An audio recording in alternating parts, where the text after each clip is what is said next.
Good morning বন্ধুরা, nursery থেকে সুন্দর সুন্দর ফলের গাছ এনেছি। এগুলো কিভাবে লাগাতে হবে চলো দেখে নেওয়া যাক। কি মাটি প্রয়োজন, কিভাবে মাটি প্রস্তুত করব সবটাই দেখে নেব এই ভিডিওতে। সবার প্রথমে বাজার থেকে এনেছি 20 লিটারের পুরনো ফাটা ড্রাম, যেগুলো উপর থেকে কেটে নেওয়ার পরে মাটি তৈরি করব আমরা। যার জন্য সাব পাউডার এনেছি, মিল্কেট পাউডার এনেছি, গোবর সার আছে এখানে সুন্দর। এই গোবর সব মিশ্রণগুলো দিয়ে আমরা কীভাবে মেলাবো দেখা যাক।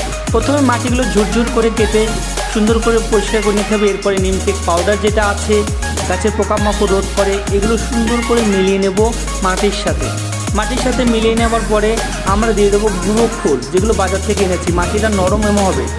সব কিছু মেলানোর পরে গাছগুলো ঠিক এইভাবে লাগাবো এবং দুটো ইট দিয়ে সাপোর্ট দেবো যাতে ছাপটাও নষ্ট না হয়ে যায়।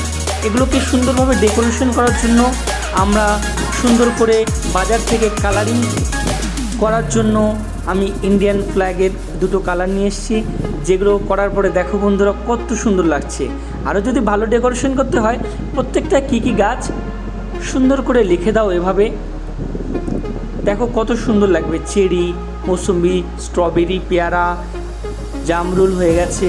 জামরুলের পরে আমাদের চলে এসছে সবেদা গাছ, যেগুলো ফুল অলরেডি চলে এসছে। সবেদার পরে চলে এসছে দার্জিলিং কমলা লেবুর আছে নারকেল কুল গাছ, এবং নারকেল কুল গাছের পরে আইস ফল গাছ আছে, লকেট গাছ।